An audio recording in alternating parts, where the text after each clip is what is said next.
Hello there. We are glad to have you on board again on this show that focuses on development, issues that concern you, stories that transform lives. I'm your host, Alex Chamwada. Today, we discuss matters agriculture. And once again, the world came to Nairobi this time round for the Africa Green Revolution Forum 2016. We will tell you what the forum was all about, the status of agriculture in Africa, and where is Kenya in that mix. But first, here is our fact sheet. The African Green Revolution Forum, AGRF, is an annual gathering of policymakers aimed at boosting attention on the transformation of agriculture in Africa and securing investments that will ensure better life for millions of Africa's farmers and families. Organized by the Alliance for a Green Revolution in Africa, it's held annually with this year's theme being Seize the Moment. The first such forum was held in 2010 in Accra, Ghana. After Kenya, the next country to host it is Cote d'Ivoire.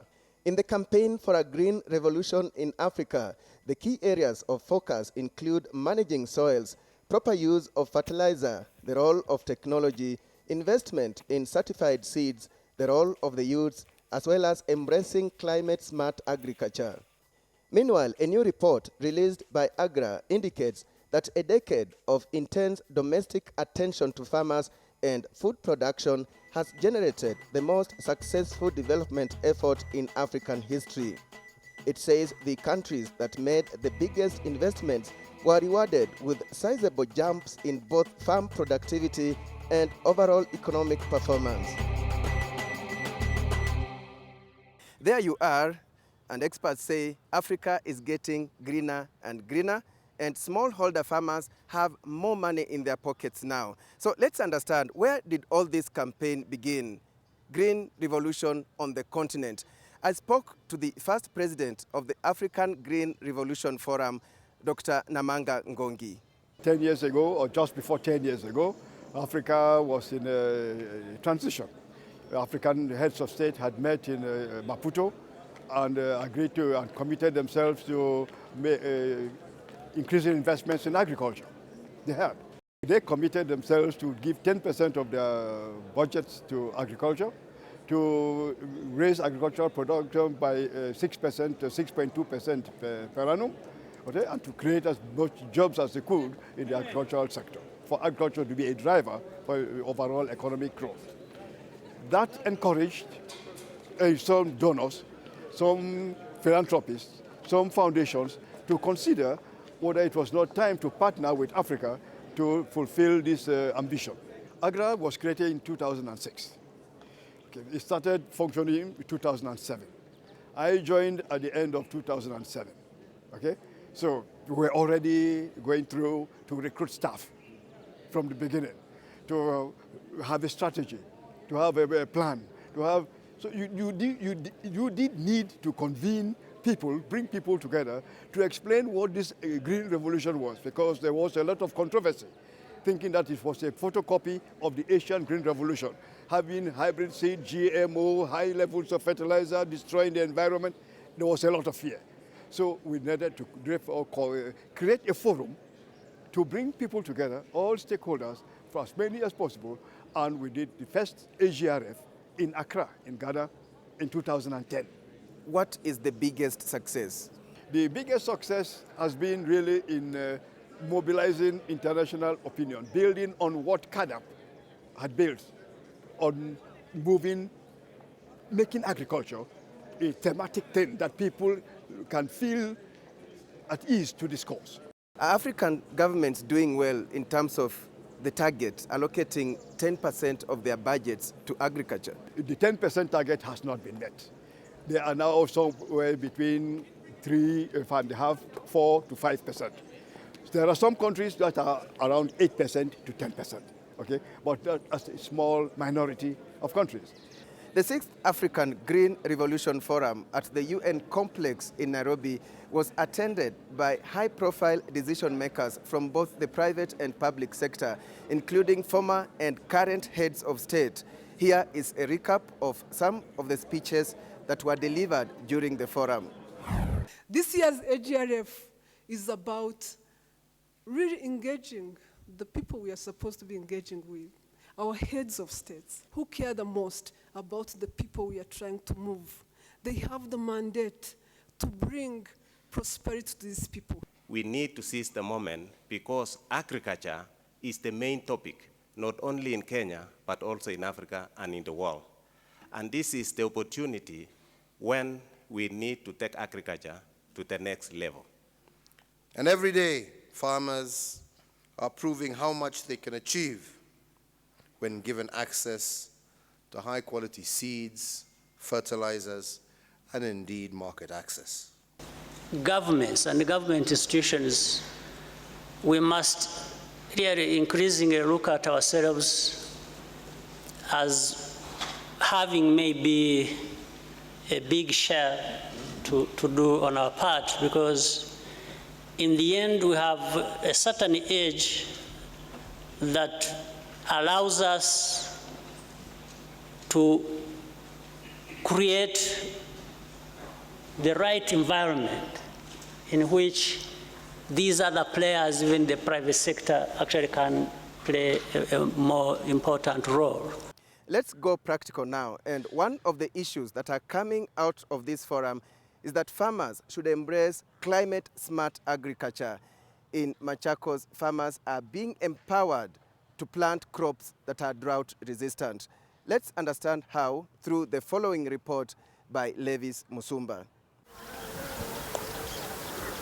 Climate change is becoming a global nightmare, resulting to drought, famine, and food insecurity, with about 40 million people in Africa remaining under food relief, a UN report states.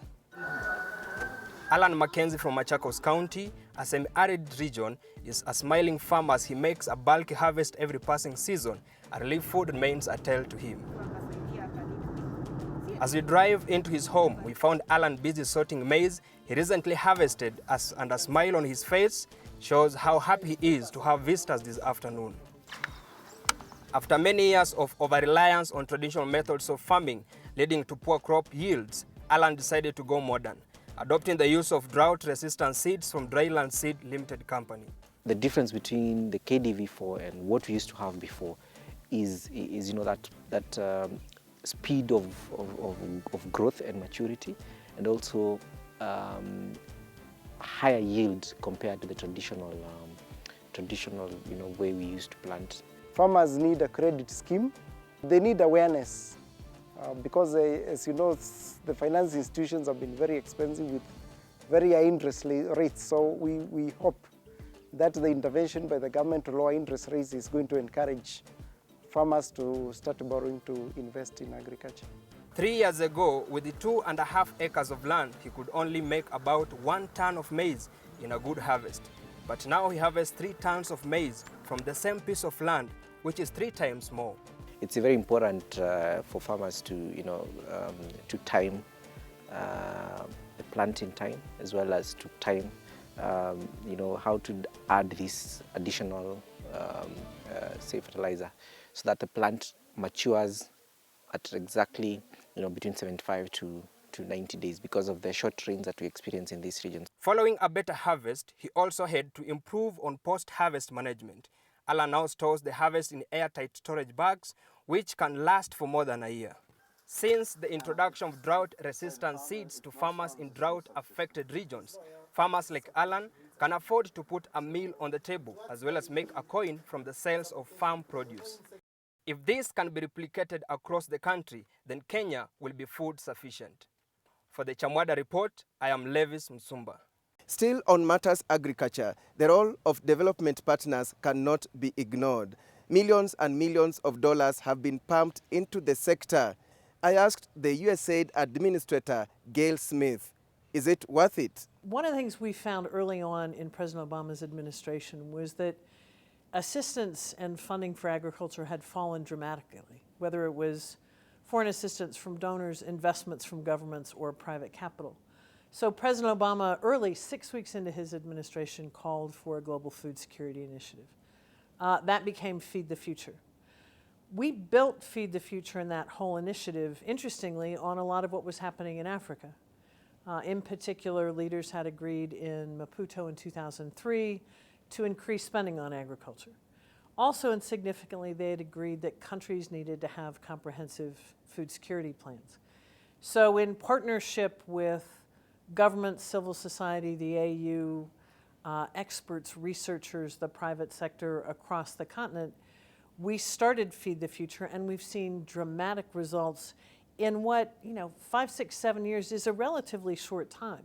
We've seen decreases in stunting, so improvements in the lives of children, but that also translates into the well-being of a community and a country, reductions in poverty, increased capital flows from the private sector into agriculture. So I think it's well worth it. All of that said, I think the challenges before us remain very large and very urgent because we're nowhere near done yet. When implementing these programs, for you, what is the biggest challenge? I think the challenges are, one is scale. When you look in agriculture, for example, at the demographics of a lot of developing countries, including Kenya, where you've got a growing young population that wants and needs jobs. We've got to pick up the pace, build on what we know works, but get to scale quickly, which means we need to bring more partners on board. Your president, for example, challenged the banks to put capital into the mix so smallholder farmers could get loans more easily. The great news is the banks stood up and responded. But we've got to do more of that. We've got to get more commitments from all the partners we need and go faster and further. Also important in this debate to transform agriculture in Africa is the involvement of the youths and the use of technology. What exactly are you doing to support these two areas? One is we've upped and increased our investments in research and development across the board. Those had fallen down dramatically, including with African partners, but also American universities, laboratories, and others. Second, we're supporting entrepreneurs who've got some terrific ideas, many of them, if not most of them, driven by the smart application of often simple technologies. How do we support them, get them the finance they need in the initial stages so they can demonstrate enough success to go to scale? And we've seen a lot of that work with the combination of, for example, smartphones and mechanized tractors. If you can combine these technologies so that people can access mechanization, it's pretty simple. It's simple technology. It's technology that people use. On the youth side, I think that's another of our challenges. And we are doing a lot on that. A lot of our entrepreneurs, most of them are young people. But I think we all need to do more to demonstrate the viability of the agricultural sector to young people who are looking for opportunities to create businesses, create jobs, and have jobs themselves. Talking about governance, how is it linked to the success of these programs you've mentioned? There are a couple things on governance. One, there's an effectiveness, efficiency piece. If a government doesn't govern well or have the capacity or the skills and the institutions and capabilities that are needed, we can't together implement these programs effectively. But the other thing is governance, particularly when it's good, is the thing that builds confidence of citizens, of donors, of the private sector, and of partners, and it's key to ensuring sustainability. If we govern well, and governance isn't something that we just think is important in Kenya or in Africa, it's important to us in the United States. If we govern well, we can sustain our gains and sustain the confidence of our public. If we don't govern well, we can't have those things. So we got to be transparent. We've got to be accountable. We've got to be able to make mistakes and admit it and learn from them. So governance is, in many ways, it's kind of like the architecture that cuts across everything we're doing. We take a short break. When we return, why Ethiopia, once known for hunger, is now doing well in food security. And is GMO the answer to Africa's food security challenges? Right after the break. Welcome back. Now, Nairobi this week played host to the African Green Revolution Forum. In this show, we are discussing the status of agriculture on the continent. Let's unpack it further through the eyes of food security advisor, Dr. James Nyoro. You've mentioned Ethiopia. So exactly what has Ethiopia done? What lessons can be learned from Ethiopia? It starts with political goodwill. Ethiopia, the Red Prime Minister, Meles, diagonized agriculture and he said he's going to have an industrial-led agriculture sector. The agriculture sector will lead the industrial development. And therefore, the first thing that he did was to allocate resources. He was way ahead of the Maputo target of 10%. So he allocated a lot of resources to agriculture that went to rural infrastructure, that went to extension. They have one of the biggest battalion of extension of 66,000 people. The second one, which is very, very important, is to coordinate the sector. Agriculture sector is the only sector that will require the goodwill of the other ministries. The third thing is to hold people accountable. The Prime Minister was, and even the Prime Minister today, holds every quarter a meeting of all the rural sector ministries through what is called Agriculture Transformation Agency. He holds them accountable and they are given milestones and they come back and report what has been done. What cash crops or what can be found in Ethiopia? We're talking about agriculture. Teff is some kind of like wheat. So that's their staple food. But mainly, we are talking about coffee. Ethiopia has been a leader in coffee production for a long time. They are very well organized on cooperatives. Coffee is a major sector bringing in foreign exchange. They sell their coffee in the Ethiopian Commodity Exchange, which is what Kenya used to do at the Kenyan coffee auction, but then we somehow along the way went into other ways. So coffee is a major commodity. Remember, floriculture. Ethiopia has been penetrating into exports of floriculture, including exporting now to the destinations that we were exporting. Their export-led strategy is very, very clear. But then maize, wheat, they have come in and producing large quantities of beans. Then of course livestock. Ethiopia is very well known for livestock. GMO has been a debatable subject. Is GMO the answer to Africa's food security challenges? GMO, the genetically modified foods, it is necessary but it is not sufficient to tackle Africa's food problems. What do I mean? It is necessary because you cannot stop the technology. There are some problems that are afflicting Africa that are only inherent in Africa because we are in the tropics. So when it comes to pests, whether it is stem borer in maize, when it comes to cotton and all of that, there are pests that we are experiencing more in Africa than in other areas. And the technology, you cannot stop it. So you need that technology in order to overcome some of those problems. However, if your adoption of even the conventional technologies is so low, we are talking about farmers using their traditional seed instead of the improved seed. The solution is not automatically GMO. GMO is a process where I would say is the icing on the cake. Once you have adopted these other technologies and you have gotten to the marginal returns where it's negative, there is diminishing returns, then to shift very quickly, you need to move to the GMO. So I would say it's necessary but not sufficient. Africa right now requires, first of all, for us to move with the conventional facilities, varieties, and technologies as we think about GMO. What are the challenges and how can they be addressed? If you look at Kenya, we are very good in terms of flower exports. Our horticulture is doing very well. Tea, all of that, the exports and so on. But in food, we are not doing well at all. On an annual basis, Kenya will spend 130 billion shillings to import food. That is 1.3 billion shillings. The whole of Africa spends about 40 billion shillings. So 1.5 of that is from Kenya. What does it mean? We are getting about 10% of our maize from outside the country. Okay? Tanzania is feeding us, Uganda is feeding us. In terms of wheat, we can only produce about 30% of our consumption. 70% we are importing. Rice, we at best can do a quarter. 3 quarters, we are importing from countries like Pakistan and others. Sugar, we are importing about 40%. So importing 40%. So to a large extent, although we can say to a large extent that Kenya is food secure, we are not food secure because we have been able to produce ourselves. Because we have not been able to put in mechanisms that will exploit the production to meet the consumption. Are projects like Galana the answer? Galana is an answer, and it is a very, very bold step. The gap between production and consumption, it is so huge that our small-scale farmers can only contribute a small proportion, and they need to do that.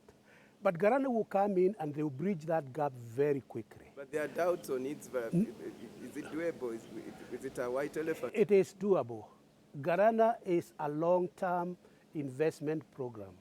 It's not short-term. We need to do dams. Dams will require about 3-4 years to fill.